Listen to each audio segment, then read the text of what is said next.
ሰላም ጤና ይስጥልን የተወደዳችሁ የእግዚአብሔር ሕዝቦች እንደምን አላችሁ? ወንድማችሁ ቢኒ ከኢትዮጵያ ነኝ። እንግዲህ ይህ ብርሃን የተሰኘ መንፈሳዊ አገልግሎት ቀጥታ ከኢትዮጵያ የሚተላለፍ ሲሆን እንደምታዩቸው ሁለት ወንድሞቼ በግራና በቀኝ አሉ። በግራ ያለው ወንድማችን መርጌታ ሙሴ ሲሆን በቀኝ ያለው ወንድማችን መርጌታ ጽጌ ስጦታ ይባላል። እንግዲህ ይህ አገልግሎት በቀጥታ የሚተላለፍ ሲሆን እንድትከታተሉን እንጋብዛለን። የእግዚአብሔር ጸጋና ሰላም ከእናንተም ከኛም ጋር ይሁን። ፕሮግራማችንን አሁን በቀጥታ እንጀምራለን። በመጀመሪያ ሁለት ወንድሞቼ እንኳን ደህና መጣችሁ። አገልግሎትን በሰላም ለመጀመር ጥሪዬን አክብራችሁ እዚህ ስለተገኛችሁ ከልብ አመሰግናችኋለሁ። እንግዲህ ሁለታችሁን የሚመለከት ጥያቄ ልጀምር ነው አሁን። ብዙዎች እንግዲህ የሁለታችሁን አገልግሎት ያውቃሉ። በተለይ እኔንም እናንተን በትርፍ ያስተዋወቀን አንድ ፕሮግራም አለ። እሱም ምንድነው? የኢትዮጵያ ኦርቶዶክስ ቤተክርስቲያን መልስ አላት ለመናፍቃን ለታድሷውያን መልስ አላት በሚለው ላይ እሷ መልስ ካላት እኛ ደግሞ ጥያቄ አለን ብላችሁ የለቀቃችሁ ሲዲ ሁለታችሁን በዓለም ደረጃ ያስተዋወቀ እንደሆነ እናውቃለን። እንግዲህ እስኪ ከጥያቄው እንነሳና የመጀመሪያ ጥያቄ የሚሆነው ምንድነው?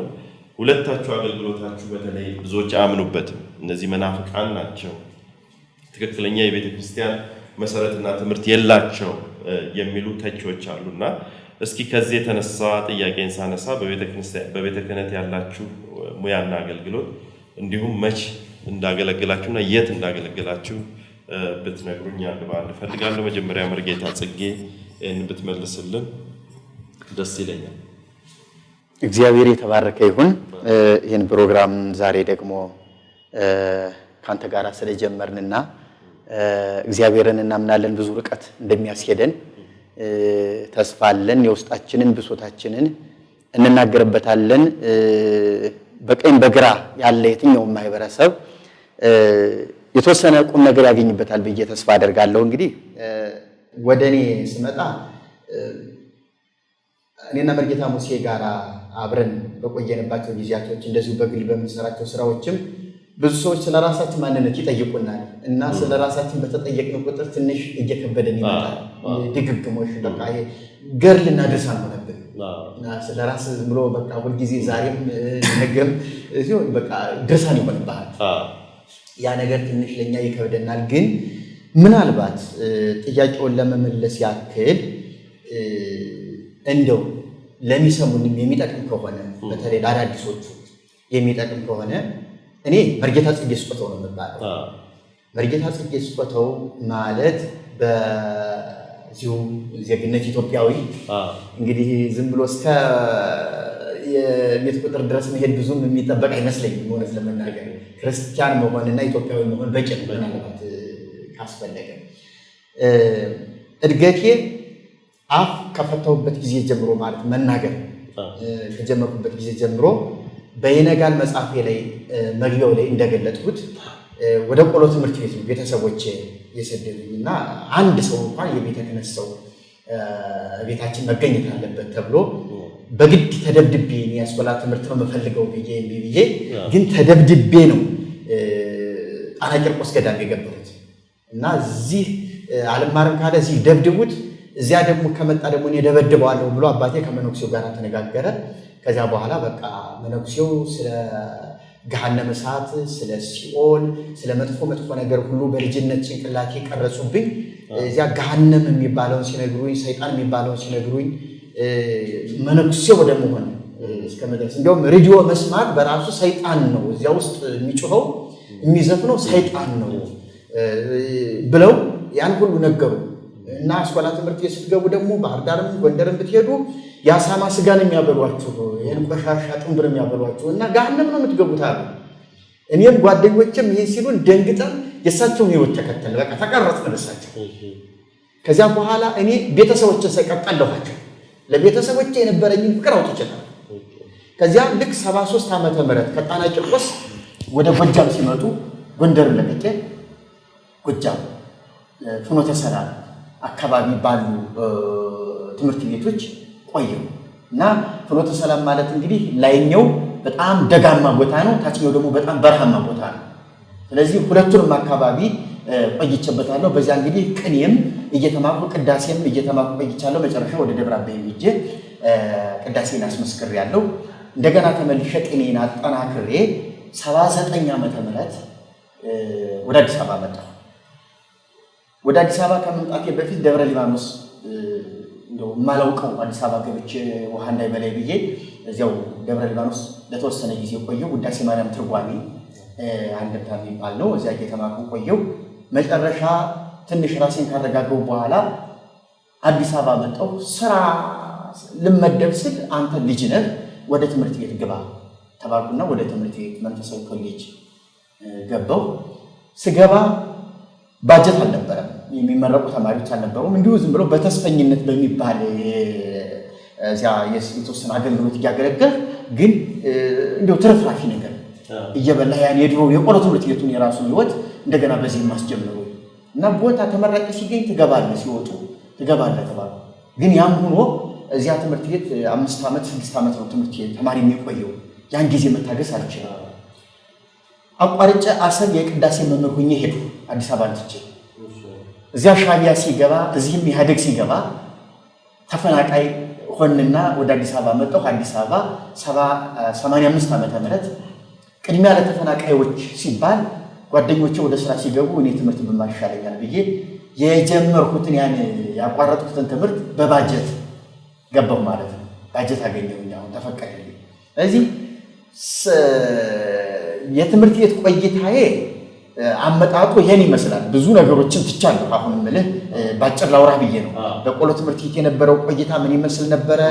ቅኔ ቤት የነበረው ቆይታ፣ ቅዳሴ ቤት የነበረው ቆይታ፣ መንፈሳዊነቱ፣ ተንኮሉ ምናምኑ አሁን ወደዚህ አልገባውልህም፣ አያልቅም። ራሱን የቻለ ሌላ ፕሮግራም ነው የሚሆነው እና አመጣጤ ይሄንን ይመስላል። እንግዲህ የግዕዝ ቋንቋ ባለሙያ ነኝ፣ የቅዳሴ ባለሙያ ነኝ።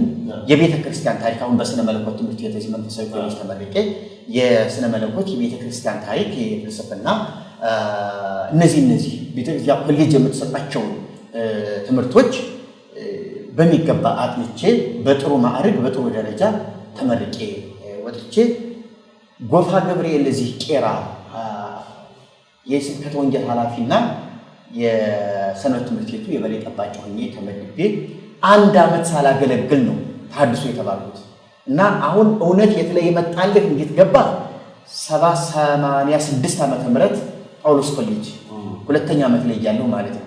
2ኛ ዓመት ላይ ያለው እውነት በርቶልኛል። ምናልባት በጥያቄ ውስጥ 2ኛ ጥያቄ አድርገህ የምታመጣው ከሆነ ላቆየው የቆሎ ትምህርት ቤት ቆይታዬ ግን ይሄን ይመስላል። እሱ እናነሳዋለን። አሁን በተለይ የቤተ ክርስቲያን ባለሙያ እንደሆንክና አገልጋይ እንደሆንክ ማወቅ ስለፈለግኩ ነው። ብዙዎቹ መናፍቅ ነው ሲሏችሁ፣ መናፍቆች ናቸው ሁለታችሁም። በተለይ በተለያየ ሚዲያ ላይ ስማችሁን ሲያጠፉ ስለምሰማ ይሄ ነገር እንዴት ነው ህዝቡ እንዲያውቀው ማለት ነው። ያውቃቸዋለሁ ግን ህዝቡ እንዲያውቀው ስለፈለግኩኝ ነው።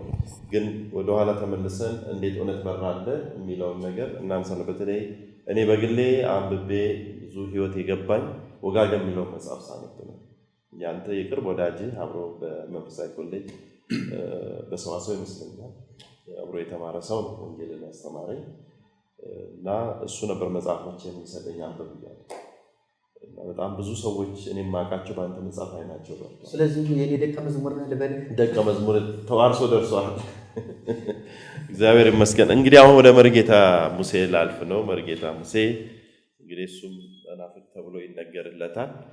እስቲ እንግዲህ ስላንተም ደግሞ ትንሽ ባለሙያ እንደሆን የቤተ ክርስቲያን አገልጋይ እንደሆን በመጽሐፎች በእርግጥ አንብበናል፣ ግን ራስን ለህዝቡ ብታስተዋውቅልን።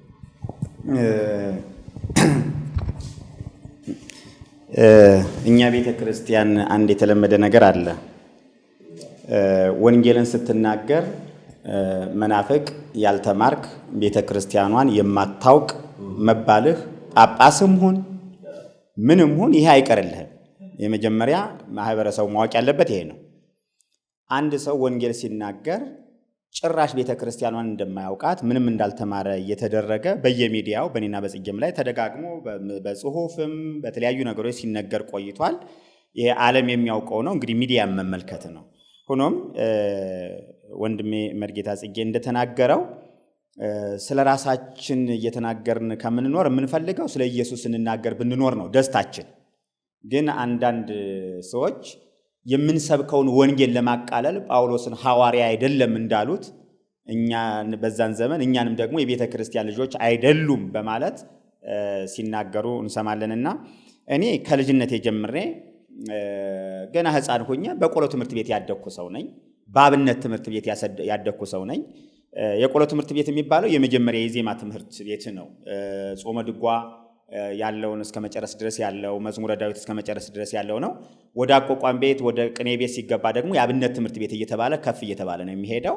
እኔ የተማርኩትም ዕውቀቴም በቅኔ ላይ ነው። በቅኔ ሙያ ነው ያደኩት ማለት ነው። እና ሌላው በገዳም ህይወት ውስጥ አድግ ያለሁኝ በገዳም የቆየሁ ነኝ። እንደውም አስነጋሪ እያለሁ ነው ጉንዶይን ቅኔ ቤት እያለሁ አስነጋሪ እያለሁ ነው ወደ ገዳም የገባሁት። ግርቢ ስላሴ ጎንደር፣ ደቡብ ጎንደር ግርቢ ስላሴ የሚባል ሄዳችሁ ሙሴ ብትሉ ታገኛላችሁ። ደብረ ታቦር በታች ግርቢ ስላሴ አስነጋሪ የነበርኩበት ወቅት ነበረ። እንደው የተለያየ ቦታ ላይ በዘራፊነትም የቆየሁበት ቆይታ አለ። ስለዚህ በቤተ ክርስቲያን ውስጥ ስናገለግል ነው የቆየ ነው። በዲቁናም በሙያም በመርጌትነትም ስናገለግል ቆይታል። ነገር ግን እኔ አንድ ነገር መናገር እፈልጋለሁ። አንድ ይሄ ቅጥረኛ ሁኜ የተቀጠርኩበት ደብር የለኝም። የሙያ ጉዳይ ሳይሆን ቅጥር ሁኖ የማገልገል ቅጥር ሁኜ አላገለገልኩኝ። ምክንያቱም እኔ ነግጄ በላለሁኝ ብዬ መጀመሪያ ማሰቢያ ስለነበር እንደውም ለዚህ ቤተሰቦቼ ጉባኤ ለመትከል እንደመጣሁኝ አጎቴ ነው የርዕሰ ሩሳን ኃይለማርያም ይባላል። ተማር አራት አይና መሆን መቻል አለብህ፣ አሁን ምን ታደርጋለህ ቁጭ የምትል ጉባኤ ተክለ ሲለኝ ያን ትቼ ነው የወጣሁት እና ጉባኤ አልተክልም አልማርም። ለምንድነው? መምህሮቼን ስላየው ያንን መጽሐፌ ላይ ተናግሬያለሁ። ከመጋረጃው በስተጀርባ የሚለው ላይ ተናግሬያለሁ። በየገዳሙ አምባ ማርያም ገዳም በገዳም ውስጥ ቆይቻለሁኝ። እዛ እንግዲህ ስንቱ ልተርትረው። እንግዲህ ተመልካቾቻችን ከሁለቱም እንደሰማችሁት እነዚህ ሰዎች አጭበርባሪ እንዳልሆኑ ወይም ደግሞ እናንተ ሌላ ስም እንደምትሰጧቸው እንዳልሆኑ ትክክለኛ የቤተ ክርስቲያኗ መምህራን አገልጋዮች እንደነበሩና ደግሞ ጥያቄያቸው ይመለስላቸው እንዲመለስላቸው በጠየቁ ጥያቄ መሰረት ነው እንግዲህ መልስ ስላጡ መናፍቅ የሚለውን ታፔላ ለጥፈውባቸው ያሉት ስቲል ነው። አቋማቸውን አልቀየሩም። የኢትዮጵያ ኦርቶዶክስ ቤተክርስቲያን መታደስ አለባት የሚል አቋም ነው ያላቸው። መርጌታ ጽጌ ወደ በኋላ ተመልሼ በተለይ በሊቃውንቱ ጉባኤ ያደረግከውን ዲቤት ወይም ደግሞ ትልቁ አንተ የምትታወቅበት ማህበረ ቅዱሳን አንተን እስከ መደብደብ የደረሱበት በይነጋል መጽሐፍ ላይ ብዙዎች አንብበውታል። ነገር ግን ወደኋላ እንመለሳለን። እሱን ግን አሁን ልጠይቅ የፈለግኩት አንድ ነገር አለ። ታድሶ ለኢትዮጵያ ኦርቶዶክስ ቤተክርስቲያን ያስፈልጋታል ብላችሁ ነው ዋጋ እየከፈላችሁ ያላችሁት።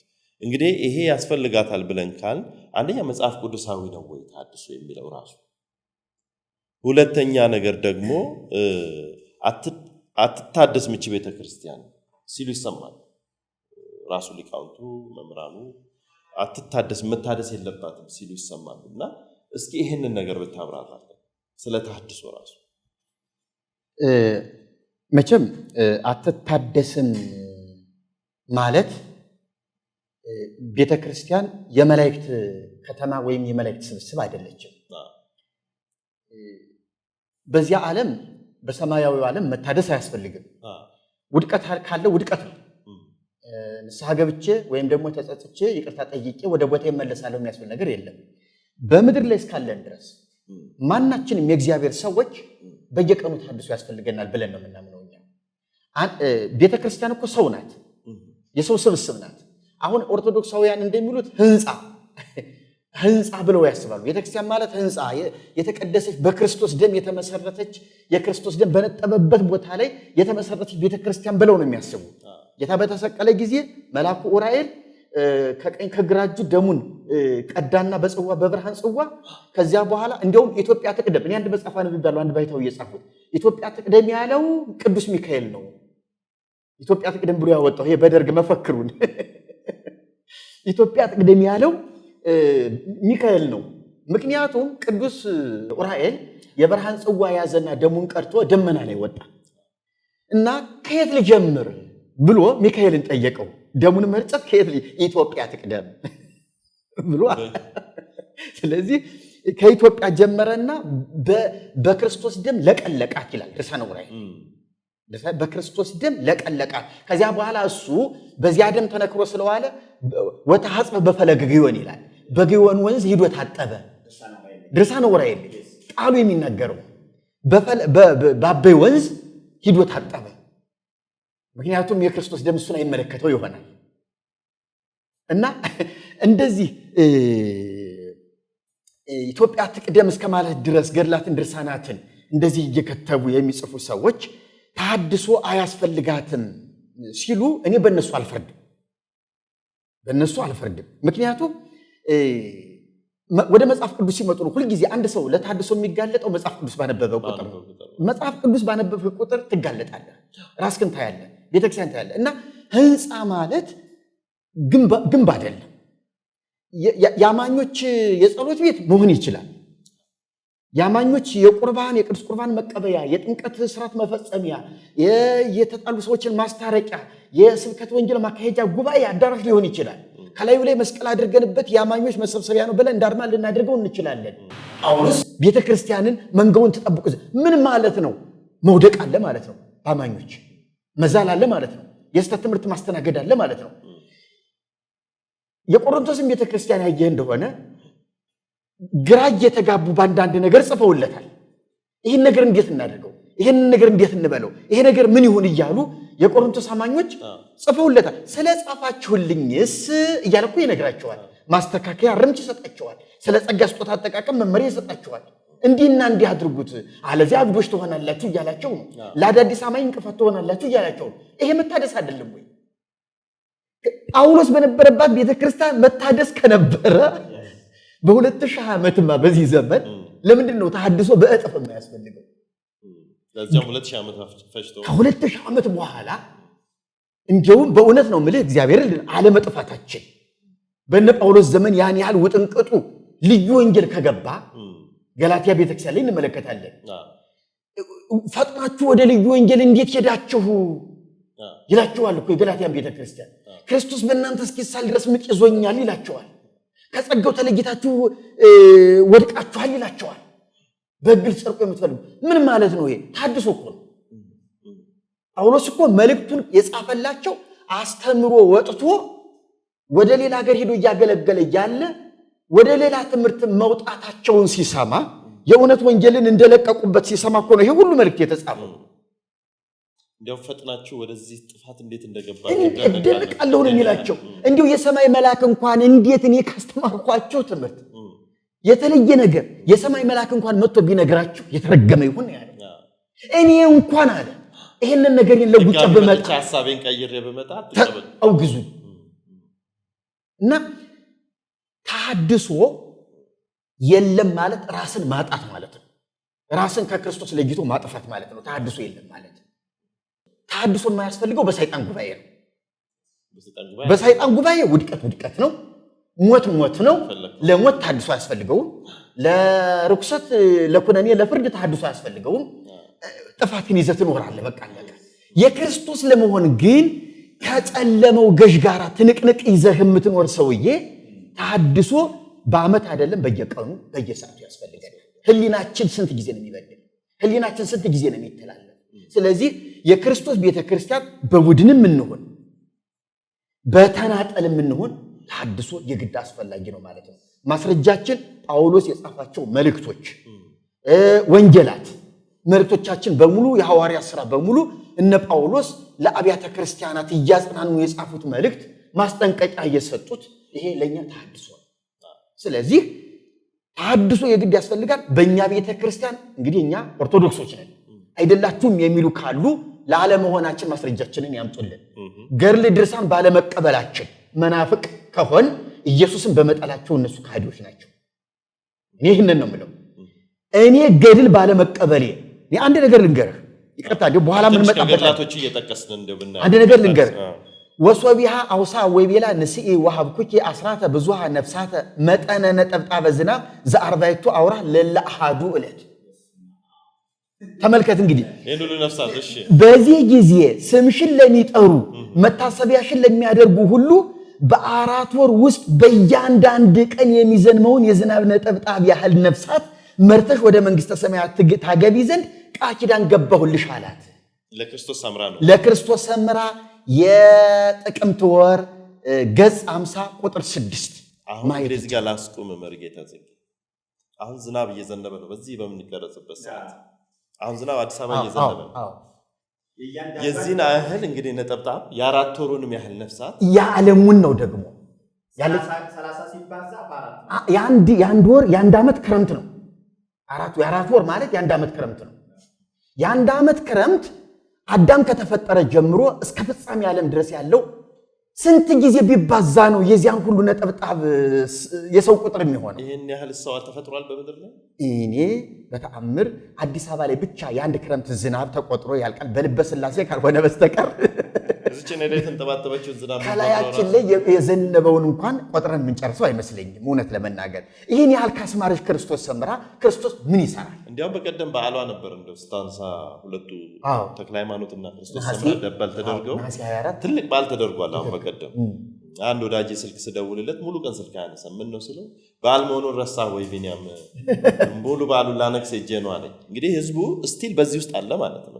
ይሄንን የሚያነብ ወይ ይታደስ እያልን ያለ ነው ማለት። ስለዚህ ይሄ በጣም የርግማን ቃል ጸረ ክርስቶስነት ነው፣ ክህደት ነው። እንደው ኑፋቅ መናፍቅ መሆንማ መጠራጠር ነው፣ በትንሹም ቢሆን መጠራጠር ነው። አዎ ይሆን አይሆን ብለህ የምትጠራጠረው ናፈቀ ተጠራጠረ ነው።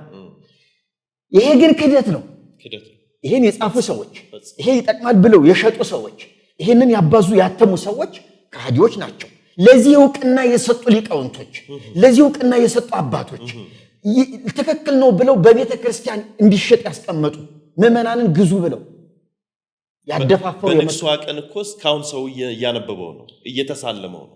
የሳመ እየተሳለመ በቤቱ ያስቀመጠ ከቀን ወራሪ ከሌሊት ሰባሪ ከምናምን ከመጋኛ ከዚህ ይጠብቃል እየተባለ ነው። ስለዚህ እኛ ይሄንን በማለታችን እንዴት ነው መናፍቅ የምንሆነው? ስለዚህ ቤተ ክርስቲያን ቅድም እንደጠቆምኩት ማንበብ ለታድሶነት ስለሚያጋልጥ አንብበን ነው እንጂ ቤተ ክርስቲያኒቱ ይሄን አላስተማራችንም። እኛማ የተማርነው እውነት ልንገርህ አይደለ በቤተ ክርስቲያኒቱ እስካሁን ድረስ ወይ ያጋንንት ትምህርት ነው ተብሎ ያልተወገዘ ወይ ደግሞ መምህራን ተመድበውለት የማያስተምሩት የጥንቆላ ትምህርት አለ። ለዚያ ሁሉ ቤተ ክርስቲያኒቱ ጧት እሑድ ታምረ ማርያም እያነበበች እያሳለመች ታምረ ማርያም ከአጋንንት ከሰይጣን ይጠብቃችሁ እያለች፣ በሌላ በኩል ደግሞ ራሱ ያንን ያነበበው ሰው ለገበያ ልድገምላችሁ እያለ በየሱቁ እየዞረ ያልተወገዘ ሰው እንዴት ወንጌል በመያዛችን እንዴት መጽሐፍ ቅዱስ በማንበባችን የክርስቶስ በመሆናችን እንዴት መናፍቃን እንባላለን? እና ይሄ ነገር በጣም የሚያሳፍር ነገር ነው። ምናልባት ይሄንን ነገር በሰፊው ምን ሄድበት ይሆናል። እንደው መርጌታ ሙሴ የሚለው ይኖረዋል። በዚህ ላይ እንደው ወደ መርጌታ ሙሴን ብትወስደው እግዚአብሔር ባርክ። መርጌታ ጽጌ እንግዲህ ተመልካቾቻችን እንደሰማችሁት ቀንጨብ አድርገን ነው የክርስቶስ ሳምራን አንዷን ስንኝ ነው አውጥቶ የተናገረው እንጂ ለዚህ መነሻ የታድሶ መነሻ እሷ አይደለችም። ብዙ አለ ስለሱ ስለ ገድላ ድርሳናት የምናወራቸው ለወደፊት። ብቻ ይህን ፕሮግራም ተከታተሉልን፣ ብርሃን ቲዩብን ማለት ነው። እንግዲህ አሁን ወደ መርጌታ ሙሴ ላልፍ ነው። እሱም ተጨማሪ ይሰጣል። ታድሶ ያስፈልጋታል ወይ ቤተክርስቲያን? ታድሶስ መጽሐፍ ቅዱሳዊ ነው ወይ? ምን ተጨማሪ ይሰጠናል? እግዚአብሔር አምላክ ስሙ ብሩክ ይሁን። የመጀመሪያው በአራት ነጥብ ቤተክርስቲያን ተሐድሶ ያስፈልጋታል። ቤተክርስቲያን ተሐድሶ ያስፈልጋታል የምንለው ምዕመናን ተሐድሶ ያስፈልጋቸዋል። ምዕመናን ተሐድሶ የማያስፈልጋቸው ከሆነ በትክክለኛው የክርስትና አስተምህሮ በትክክለኛው የክርስትና ሕይወት እየኖሩ ከሆነ ተሐድሶ አያስፈልጋቸው። ትክክለኛውን ትክክለኛ የክርስትናን አስተምህሮ የማይኖር ማህበረሰብ ይዘን ተሐድሶ አያስፈልግም ማለት ትውልድን ኃጢአትን እንዲለማመድና በኃጢአት ቀንበር ውስጥ እንዲኖር ማድረግ ነው። ስለዚህ መጀመሪያ ቤተ ክርስቲያን ተሐድሶ አያስፈልግም የሚለውን መልስ ለመመለስ ለኛ ምዕመኖቼ ያሉበት ሕይወት ክርስቲያናዊ ሕይወት ነው ወይ ብላ ማሰብ አለባት። እንጠያየቅ፣ ይምጡን ጠይቃቸው። ምዕመናችን የት ነው ያለው? ቃለ ወንጌልን ያውቃል ወይ? ትምህርተ ወንጌልን ተምሯል ወይ? በትምህርተ ወንጌል እየኖረ ነው ወይ? ካልኖረ ያስፈልገዋል፣ ከኖረ እኛም አንድ እንደ እግዚአብሔር ቃል ከኖረ እኛም ተሐድሶ አያስፈልግም ነው የምንለው። ካልኖረ ግን ለጽጌም ያስፈልገዋል፣ ለእኔም ያስፈልገኛል፣ ለአንተም ያስፈልገዋል፣ ለጳጳሱም ያስፈልገዋል። ተሐድሶ ማለት መታደስ፣ መታጠብ፣ መለወጥ።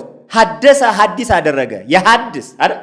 ይሄድስ የሐድስ የሐድስ ሐደሰ ይሄድስ የሐድስ የሐድስ ሐድሶ ሐድሶት ህዱስ ሐዳሲ ህዱሳን ሐዳሲያን ህድስት ሐዳሲት መታደስ መለወጥ መቀየር መታጠብ መንጻት ነው መታጠብ። ስለዚህ ሙሴም ያስፈልገዋል። ተሐድሶ ማለት በነገራችን ላይ እንግዳ ትምህርት ሳይሆን የንስሐ ትምህርት ነው። ኃጢአትን የሰራ ክርስቲያን ምን በል ንስሐ ግባ፣ አምላክህ ይህንን አይወደውም። ክርስቲያናዊ አስተምሮ ኃጢአትን አይወደውም ነው። ስለዚህ ቤተ ክርስቲያን ተሐድሶ እንደሚያስፈልጋት ምዕመኑን ወረድ ብሎ ማየት ነው። ህንፃውም ቢሆን እኮ መታደስ አለበት። ሸረሪት ሲይዘው እኮ ማደስ አለበት። ቀለም ይቀባል። ህንፃውም ቢሆን የማይታደስ ነገር በዚህ ምድር ላይ የለም የለም። አንተ ተኝተህ ስትነሳ ጠዋት ትታጠባለህ። ልብስህ የለበስከው ልብስ ይታጠባል። መንፈሳዊ ህይወትም ተሐድሶ የሚያበቃው ስንሞት ነው። ስንሞት ነው። የተሐድሶ አገልግሎት ዕለት ዕለት ነው። ስለዚህ ቤተ ክርስቲያን መታደስ አለበት። አንደኛ ያስተምሮ ተሐድሶ ያስፈልጋል። አዎ ያስተምሮ ተሐድሶ እስመ ብእሲ ኢይክል ያድኅን ዓለመ፣ ሰው ዓለምን ያድን ዘንድ አይችልም ብላ የምታስተምር ኦርቶዶክስ ተዋሕዶ ቤተ ክርስቲያን ከ14ኛው መቶ ክፍለ ዘመን ወዲህ ደግሞ ብእሲ ይክል ያድኅን ዓለመ ማለት ጀምራለች። ሰው ዓለምን ያድናል ብላለች አይደል? አሁን ቅድም የተነበበው እኮ የ4 ወር የዝናብ ነጠብጣብን ያህል ነፍሳትን ታድኛለች ካላት ሰው ዓለምን ያድናል እያለች ነው። ተሐድሶ ያስተምህሮተ ድህነት፣ የድህነት አስተምህሮ ተሐድሶ ያስፈልጋል። ኢየሱስ ብቻ ያድናል ማለት መቻል አለብን። ወአልቦ ካልእ ሕይወት በታሕተ ሰማይ ማለት መቻል አለባት። ይህን ስትል የስ ተሐድሶ አያስፈልግም እንላለን። ግን ተራራው፣ ሸለቆ፣ ኮረብታው፣ መቃብሩ፣ ምኑ ፍትሃቱ፣ ጣላው፣ ድግሱ የቀመሰ ያቀመሰ ሁሉ እኮ አለ። የማያድን ፍጥረት ንገረኛ። ያሸተተ አሻሮ የቆላ ሁሉ ድህነትን የዘላለም ሕይወት እንደሚያ ይህ በየገድላቱ ላይ ስላለ ያስተምህሮ ችግር ተሐድሶ በቤተ ክርስቲያናችን እንደሚያስፈልግ በየመጻሕፍቶቻችን እየጻፍን ነው። ስለዚህ እኛ በግልጽ የምንናገረው ማንም ሰው መጥቶኛል መጠየቅ ይችላል። መጻሕፍቶቻችን፣ ስልኮቻችን አሉ። ሌላው የሥርዓት ተሐድሶ ያስፈልጋል። ስርዓት እንደ ቃለ ወንጌል ካልሆነ እኮ ስህተት ነው። ስርዓት በዓላቱ ምኑ ቃለ ወንጌልን ማዕከል ያላደረገ ስርዓት ከሆነ ሻሹ እግዚአብሔርን የማያከብር ከሆነ ለእግዚአብሔር እንድገዛ የማያደርገኝ ከሆነ ይሄ እግዚአብሔርን የማከብርበት ካልሆነ መጠምጠሜ መጎናጸፌ ትርጉም የለም። ወደ ቃልቻ ቤት ከመሄድ ምን ይለያል? ምንም። ስለዚህ ምን ያስፈልጋል? የሥርዓት ተሐድሶ ያስፈልጋል ብለን እናምናለን። ይህም ወንጌልን ማዕከል ያደረገ የሥርዓት ማዕከል ያስፈልጋል። ስለዚህ ተሐድሶ ባጭሩን የመናገር የምፈልገው ቤተ ክርስቲያን እውነት አፏን ደፍራ ተሐድሶ አያስፈልግም ማለት ትችላለች ወይ? እውነት ምዕመኖቿ ተሐድሶ አያስፈልጋቸውም ወይ? ካህናት ተሐድሶ አያስፈልጋቸውም? መርጌታ ጽጌ ቅድም ጠቆም አድርጎታል። ብዙ እኮ ጋኔን ሳቢ ደብተር አለ ቤተ ክርስቲያናችን ውስጥ። ይሄ እኮ ገበሬው ይነግርሃል። እከሌ ያውቃል ይልሃል። ያውቃል ነው የሚል። አዎ እከሌ ጥበብ አለው ይልሃል። እንዴ አገልጋዮች እኮ መታደስ አለባቸው። ስለዚህ እንዴት ነው ተሐድሶ የማያስፈልገው? በነገራችን ላይ ተሐድሶ አያስፈልግም ብሎ ማመን በራሱ የሰይጣን መልእክተኛ መሆኑ በእርግጠኝነት። ለምን የሚዘሙት ትውልድ ይዘን፣ ትዳር የሚፈታ ትውልድ ይዘን፣ አንዱ አንዱን የሚገለው ትውልድ ይዘን፣ ወንድሙ ክርስቲያኑን የሚገል ትውልድ ይዘን ተሐድሶ አያስፈልግም ማለት በዚህ ዘመን ይቻላል ወይ? ይቻላል ወይ? እውነት ሚዲያው የሚያሳየን መፎከር፣ መገዳደል አይደለም? ክርስቲያኑን እየገደሉ አይደለም? ክርስቲያኑ እየሰደቡ አይደለም? የሃይማኖት አባቶች ጠብዮቹ እየተሳደቡ አይደለም? ስለዚህ ተሐድሶ አያስፈልግም ማለት ሰይጣንን እንደፈለገ ፈንጭ ማለት ነው።